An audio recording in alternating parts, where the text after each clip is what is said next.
안녕하십니까. 명리학 입문 5번째 시간 사주팔자의 천간과 지지에 대해서 알아보기로 합니다. 자, 그럼 먼저 강의부터 한번 들어보기로 하죠. 사주 플러스 명리학 강좌입니다. 1. 천간은 하늘의 기운으로 목, 화, 토, 금, 수의 5가지의 오행으로 표시합니다. 각 오행은 다시 음과 양으로 나뉘어 십천간이 됩니다. 목오행은 양목인 간목과 음목인 을목으로, 화오행은 양화인 병화와 음화인 정화, 토오행은 양토인 무토와 음토인 기토, 금오행은 양금인 경금과 음금인 신금, 수오행은 양수인 임수와 음수인 개수로 나뉘어집니다. 자, 여기서 잠깐 한번 보시면은 저기 갑월병정 무기경신 임계 이렇게 쭉 돼 있죠. 그죠? 갑월병정 무기경신 임계 밑에 여기 숫자가 쭉 붙었는데 이 자체가 바로 그 후천수가 됩니다. 후천수는 바로 이런 식으로 외워두시면 됩니다. 갑월병정 무기경신 임계 그 순서대로 갑월이 1, 2, 그 다음에 병정이 3, 4, 무기가 5, 6, 그 다음에 경신이 7, 8, 임계가 9, 10이 돼갖고 이 후천수 같은 경우에는 그 개명을 하거나 개운을 하는 때 이럴 때 사용하는 수다 알아두시면 좋을 것 같고요. 갑월이 목기운이고 그죠? 병정이 화고 여기 있죠 그죠? 그다음 무기가 토기운이고 경신이 금이고 임계가 수인데 이 간목 같은 경우에 그 갑은 그 양목, 을목은 음목, 그 다음에 병화는 그 양화, 정화는 음화, 무토는 양토, 기토는 음토, 그 다음에 경금은 그 양금, 신금은 음금, 그 다음에 임수는 그 양수, 자, 개수는 음수에 속한다. 이렇게 보시면 될 것 같고요. 자, 그 중에서 갑을병정, 무기경신, 임계 그 한자로 이렇게 써보시면은 자, 이렇게 갑, 월, 그 다음에 병, 정, 그 다음에 무, 기, 경, 신, 임, 계 이렇게 돼 있는데요. 이 중에서 보시면은 요 간목이죠, 그죠? 여기 간목인데 요 간목하고 그 다음에 여기 신금 같은 경우에는 어떻습니까? 간목을 크게 조금 써보면은 요렇게 생겼죠, 그죠? 요렇게 밭에다가 이렇게 막대기 하나 꼽힌 거, 요게 간목이고 신금 같은 경우는 슬립자 밑에다가 이렇게 일십자가 붙었는데 이렇게 둘 다 침에 붙었죠, 그죠? 요렇게 붙은 요 경우가 현침살이 됩니다. 현침살이 돼가지고 그 지지에서는 그 묘목하고 그 다음에 오화 그 다음에 신금 이렇게 5가지 글자가 사주 원국에 있으면은 어떤 경우라도 다 현침살이 있다 이렇게 볼 수도 있습니다.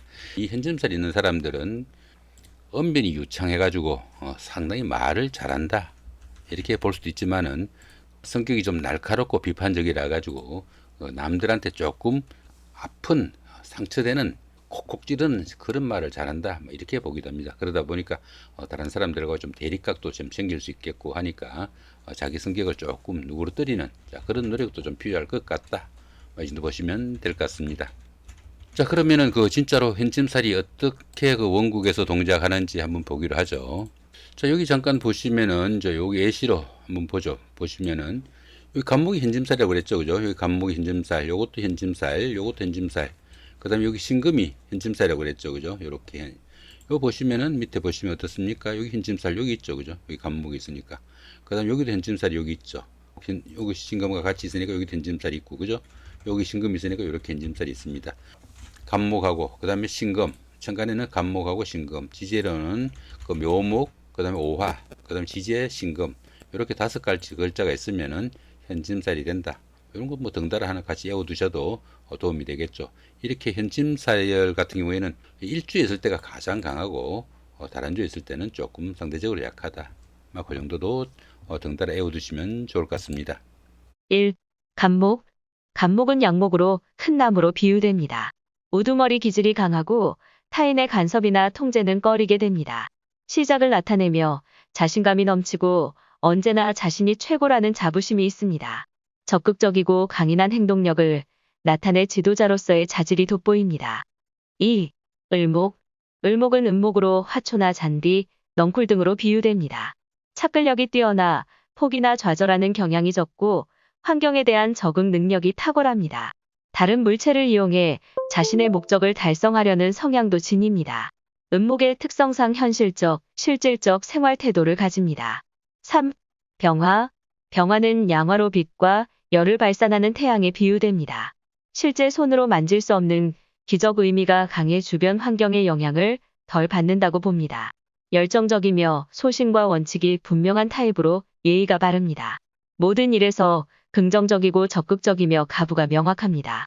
화끈하고 바른 말을 잘해 눈총을 받기도 하지만 뒤끝은 없는 편입니다. 4. 정화. 정화는 음화로 촛불이나 난로불 등 인공적인 색채가 강한 불입니다. 온화하고 인정이 많아 모성애적 본능도 나타냅니다. 다른 사람을 이해하고 배려하려는 봉사 정신도 뛰어납니다. 음화의 특성상 현실적이고 실리적인 면모도 강합니다. 5. 무토. 무토는 양토로 태산이나 사막 등에 비유됩니다. 감정의 기복이 적고 중후하여 신의를 중시합니다. 경솔하게 행동하지 않아 속이 깊은 사람으로 평가받게 됩니다. 또한 소신이 분명하여 리더십이 강하고 포용력도 대단합니다. 6. 기토. 기토는 음토로 화단이나 전답 등 나무가 생육하기에 좋은 땅을 의미합니다. 기토는 자기중심이 강하고 고지식하나 전통과 신의를 중요시합니다. 기토는 자신의 명예를 중시하며 감정을 쉽게 드러내지 않는 속 깊은 사람일 수도 있습니다. 기토는 뇌사 중립적인 사고로 보수적 성향이 강합니다. 7. 경금. 경금은 양금으로 무쇠나 바위 등 가공, 재련되지 않은 원석에 비유됩니다. 경금은 심성이 곱고 순수하며 원칙과 소신, 결단력이 있다고 봅니다. 정의를 따르며 의지가 곱고 한번 맺은 인연은 쉽게 변치 않습니다. 경우에 따라서는 의리를 신조로 내세우기도 합니다. 8. 신금. 신금은 은금으로 재련 가공된 보석이나 연장을 의미합니다. 신금은 정신력이 강해 자신의 감정을 쉽게 나타내지 않아 때로는 냉정해 보이기도 합니다. 그러나 근본이 음의 성향이라 온순하고 부드러운 면을 지닙니다. 신금은 보석이나 유용한 도구라 자신의 가치를 인정받고 싶어하는 경향이 강합니다. 자기중심적 성향이 강하고 섬세하고 깨끗하여 신금일간인 경우 미인이 많다고도 합니다. 9. 임수. 임수는 양수로 강이나 하천 등 큰 물을 의미합니다. 임수는 흙으로 제방을 쌓거나 물기를 만들어 생활용수로 사용되어야 합니다. 임수일간은 포용성과 융통성이 대단하고 속 깊은 사람으로 알 수 있습니다.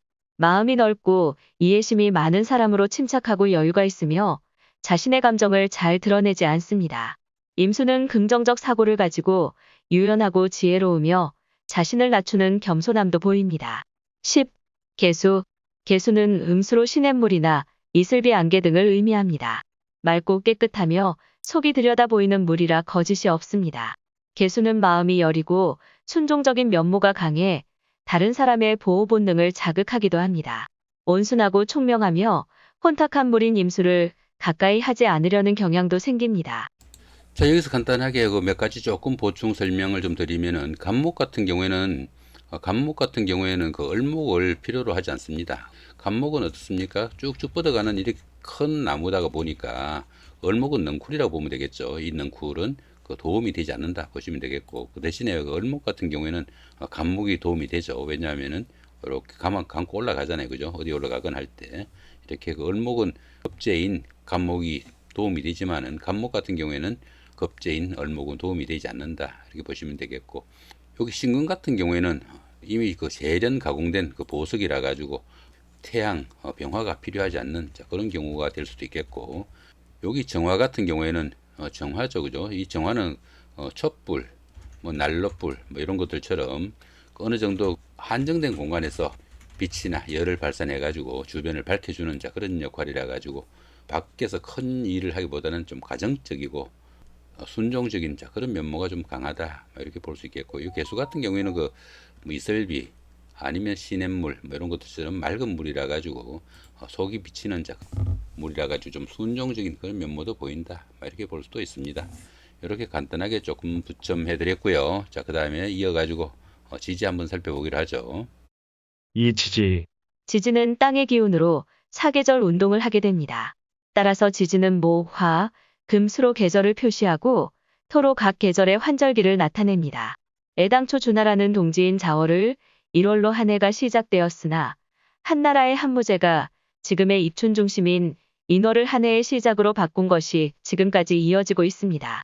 지금도 대만 등지에서는 동지가 기준인 자월을 한 해의 시작인 1월로 본다고도 합니다. 이로 인해 지지가 자수로부터 시작하는 경우와 임목으로부터 시작하는 두 가지가 생겨 약간은 혼선이 되기도 합니다. 여기서는 현재 통용되고 있는 임목을 출발점으로 하여 지지 12자를 살펴봅니다. 위 그림처럼 봄 인월 묘월 진월, 여름 4월 5월 6월, 가을 신월 6월 술월, 겨울 해월 자월 축월이 됩니다. 지지는 지지 속에 지장간이라는 별도의 기운이 내포되어 순수한 오행의 의미를 가지지는 않습니다만 우선은 천간에 준해서 이해하시면 편합니다. 봄에 해당하는 지지의 임목과 묘목은 천간의 간목, 을목과 유사합니다. 여름에 해당하는 지지의 사화와 오화는 천간의 병화와 정화에 대비되고 가을에 해당하는 지지의 신금과 유금은 천간의 경금, 신금과 유사하며 겨울에 해당하는 해수, 자수는 천간의 임수와 계수와 유사합니다. 봄의 환절기에 해당하는 진토와 가을의 환절기인 술토는 천간의 무토, 여름의 환절기인 미토와 겨울의 환절기인 축토는 천간의 기토와 대비됩니다. 위 설명 부분을 도표로 정리하면 위 그림과 같습니다. 공부하시면서 이해가 되지 않는 부분은 다음 강의로 진행하시기 바랍니다. 전체적인 윤곽이 그려지면 이해되지 않았던 부분도 점차 이해할 수 있게 됩니다. 지지에 대해서 간단하게 한번 살펴보면은 자, 음력 1월이 인월이고 음력 2월이 묘월, 자, 음력 3월이 진월, 4월이 4월, 5월이 5월, 그 다음에 6월이 미월, 그 다음 음력 7월이 신월이고 음력 8월 추석 있는 달이죠. 저 달이 6월, 음력 9월이 술월이고 이때가 거의 한 해 기운을 마무리하는 자 그런 기운으로 보시면 되겠고 그다음 음력 10월이 해월로 이때는 다음 해를 좀 준비하는 자 그런 기운도 포함이 됩니다. 그다음 음력 11월이 자월, 음력 12월이 축월입니다. 이렇게 가지고 임묘진이 봄, 그다음에 사오미가 여름, 신유술이 가을, 해자축이 겨울로 표시가 됩니다. 자, 여기서 아까 말씀드린 거 어떤 겁니까? 여기 묘목하고 그죠? 여기 묘목하고 그 다음에 여기 오하고 여기 신금 이렇게 석자는 역시 현침살이 되니까 현침살은 이런 글자가 쓰면은 현침살이 된다. 뭐 그 정도는 알아두시면 좋을 것 같고요. 원래 저 한자에서 지지는 자, 축 이런 식으로 나가죠, 그죠? 그다음 묘, 그다음 진, 사, 오, 그다음 미, 그다음 신, 유, 술, 해 이런 식으로 나가는데 이게 원래 순수잖아요, 그죠? 이렇게 순서가 되는데 인월부터 1월이 되죠, 그죠? 그래서 옛날에 주나라 때는 이렇게 시작이 됐는데 한나라 때 한무제가 그때는 옛날에는 황제가 제사장을 겸했잖아요. 그래가지고 한 해가 시작되니까 어디도 제사를 지내야 되는데 어떻습니까? 나와서 보니까 너무 춥죠, 그죠? 그러니까 조금 바꾸자 해가지고 뭐 이렇게 바꿨다, 뭐 그런 말이 있습니다. 그래가지고 인월부터 해가지고 임묘진이 봄, 그다음 사오미가 여름, 그다음 신유술이 가을, 해자축이 이렇게 겨울로 돼가지고 이때가 1월이 시작된 그런 경우다. 이 정도 보시면 될 것 같고요. 임묘진 같은 경우 요건 이제 목기운이죠, 그죠? 요 사오미의 여기 사오는 화기운이고 신유술의 신유는 금기운이고 해자축의 해자가 수기운입니다. 그 다음에 여기 진미 술축은 전부 토기운이고요. 이런 부분들은 천간의 갑을병정 무기경신 임계에서 어떻게 대비되는지 이런 부분도 조금 참고로 알아두시면은 여러모로 이해하시는데 도움이 될 것 같습니다. 여기 보시면 여기 있죠, 그죠? 간목은 임목에, 을목은 묘목에, 그죠? 병화는 사화에, 정화는 오화에, 경금은 신금에, 천간의 신금은 지지의 유금에 이렇게 대비되고 임수는 지지의 해수에, 개수는 지지의 자수에 이렇게 대비되는데 여기 진술은 천간의 무토에 대비되고요. 그 다음 미하고 축은 천간의 기토에 대비된다. 자, 그렇게 보시면 될 것 같습니다. 1월이 인월이라고 했잖아요, 그죠? 1월이 인월이라고 그랬는데 이 1월 같은 경우에는 입춘이 시작되는 양력 2월 4일 요 날부터 인월이 되겠고 경칩이 시작되는 3월 6일 정도 요럴 때부터가 묘월, 청명이 시작되는 4월 5일 전후 요 때부터가 진월이 됩니다. 여기까지가 봄이죠, 그죠? 그 다음에 입하가 시작되는 5월 5일부터 4월이 되고 그 다음에 망종이 시작되는 6월 6일 전후부터 5월, 그 다음 7월 7일 소서부터 미월, 그다음 입추가 시작되는 8월 7일 정도부터가 신월, 백로가 시작되는 9월 8일 정도부터가 6월이 되고, 그 다음에 한로가 있는 10월 8일 정도부터가 수월이 됩니다. 11월 7일이 입동인데 그 정도부터가 해월이 되겠고, 대설인 12월 7일 전후부터 자월이 되고, 소환이 시작되는 1월 6일 정도부터가 축월이 됩니다. 여기서 보시면은 지금 요 절기 같은 경우에는 12절기인데 그죠? 이제 24절기 중에서 중기는 빼고 시작하는 그 부분인데, 이런 부분들은 조금 외워두시면은 상당히 편합니다. 여기 보시면은 어떻습니까? 그 여기가 봄이죠, 그죠? 봄 같은 경우에는 입경청, 그죠? 입경청. 그 다음에 여름은 임망소. 그 다음에 가을은 입백한. 그 다음 겨울은 입대소. 이런 식으로 외우시면 되는데, 날짜 같은 경우에도 시간도 어떻습니까? 날짜 같은 경우에도 보면은 2월 4일 정도부터 4일 정도부터 해가지고 보시면 최장 한 8일 정도, 요런 정도에서 다 그 달이 바뀌죠, 그죠? 요 날짜부터 명리학으로는 달이 바뀐다 보시면 되겠고, 외울 때는 입경청, 입망소, 그다음 입백한, 입대소, 요런 식으로 외우시면 됩니다. 처음은 다 입이죠, 그죠? 요거는 봄이 들어가는 때, 여름이 들어가는 때, 가을이 들어가는 때, 겨울이 들어가는 때. 경칩 같은 경우에는 그 개구리가 뭐 뛰어나온다, 뭐 그런 거고, 청명은 그 하늘이 맑은, 자, 그런 기운으로 보시면 됩니다. 그 다음에 여기는 여름이니까 망사 입고, 그 다음에 여기는 소수니까 더위가 시작되는 그런 기운이고, 여기 백화는 백로는 맑은 이슬, 한로는 찬 이슬, 대설은 큰 눈이 오는 때, 소환이 가장 추운 때라고 그러죠. 이런 식으로 이거 대강 이런 정도는 외워두시면은 상당히 편리할 수도 있겠다, 뭐 그렇게 보시면 될 것 같고요. 명리학 입문 그 사주 팔자의 천간과 지지에 대해서 알아봤습니다. 고맙습니다.